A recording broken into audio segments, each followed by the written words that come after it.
Bonjour, bonjour les enfants, bonjour la famille. C'est papa toujours derrière la barbe et toujours confiné. La résistance nationale doit rester plus forte que jamais en cette période de coronavirus où le régime en place croit pouvoir distraire le peuple camerounais de sa lutte courageuse pour le changement, loin de l'attention des Camerounais et de la communauté internationale. C'est signé MK Maurice Kamto à son adresse hier au peuple et au monde. Il faut garder ça en mémoire. Et constat fait, constat dur, on a l'impression, j'en suis presque sûr, que beaucoup de membres du directoire du MRC, des proches collaborateurs de Maurice Kamto ont été corrompus, retournés, parce que c'est une technique et c'est une approche claire au régime de Yaoundé de faire le vide autour du leader pour pouvoir disséquer sa force. Il est important également qu'on le comprenne. On en a vu quelques-uns hier qui faisaient les malins au lieu de décrypter justement le discours du président national, du président élu Maurice Kamto. Ils ont plutôt essayé de nous faire croire que voilà, ceux qui disaient que Paul Biya est mort, du moins ils essaient de nous démontrer que Paul Biya est vivant. Je veux clore ce débat très vite. Moi, je ne suis pas dirigé par une photo. J'ai beaucoup trop de classe pour ça. Je ne vis pas dans une photocratie. C'est déjà dur de vivre dans une dictature. Alors pour moi, quelqu'un qui apparaît, disparaît, comme le vent, la fumée, est un mort vivant. Donc pour moi, le débat également, il est clos. Il est important de comprendre.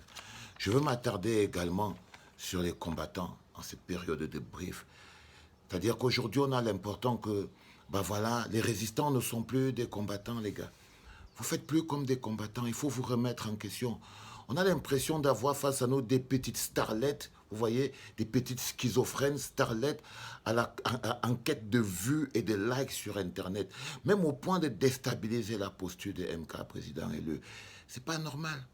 Vous pouvez pas réduire le combat à la course aux vues et aux likes, quand même.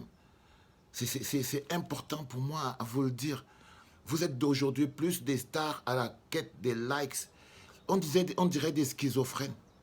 C'est compliqué, il faut qu'on vous le dise. Vous êtes des soldats, vous êtes des combattants. Vous n'êtes pas des journalistes, des blogueurs, ou alors vous êtes finalement, à force de combat, à force d'utilisation d'Internet, vous êtes devenus des journalistes, des blogueurs, ou bien, je ne sais pas moi, des gombistes, en quête de scoop. Chacun veut démontrer que c'est lui qui avait d'abord dit, c'est lui qui a le scoop, c'est lui qui a la meilleure information. Mais non, il n'y a pas meilleure information, il n'y a pas scoop quand on est en résistance. Il y a guerre de communication, bonne information, mauvaise information, scoop. Et tout ça, c'est ça qui fait faire la résistance. Mais malheureusement, nos combattants sont devenus des journalistes, des blogueurs, des lanceurs d'alerte en quête de scoop. Et ça, c'est compliqué. C'est très compliqué, les gars. Il faut vous remettre en cause. Il faut essayer de revoir votre posture. Maurice Kamto, quand on était en prison, a appelé ça le syndrome de la ligne d'arrivée. C'est cette sensation de relâchement qu'on a quand on voit venir la ligne d'arrivée et qui nous fait faire beaucoup d'erreurs, qui nous distrait, qui nous déconcentre et qui finalement peut nous faire perdre la course. Donc ressaisissez-vous les gars, ressaisissez-vous. Le plus important c'est devant. La résistance nationale reste notre leitmotiv, le non-hold-up électoral, le carburant de notre résistance. Et évidemment, évitons de nous travestir, que nos égos, le je, est venu tuer le nous. Et aujourd'hui, vous voyez, vous êtes plus en train de vous battre parce qu'on parle plus des histoires d'ego, des histoires de sexe, des histoires de tel atouma avec qui. Mais on n'a pas le temps pour ça. Vous pouvez faire ça pour vous, mais si ça commence à poser un problème, alors là, il faut que vous vous remettiez en question, la famille. Je sais qu'on est près de la ligne d'arrivée. Il y a beaucoup de gens qui sont devenus fous dans cette résistance. Il y a beaucoup de schizophrènes qui sont nés. Il y a des gens qui ont perdu toute lucidité.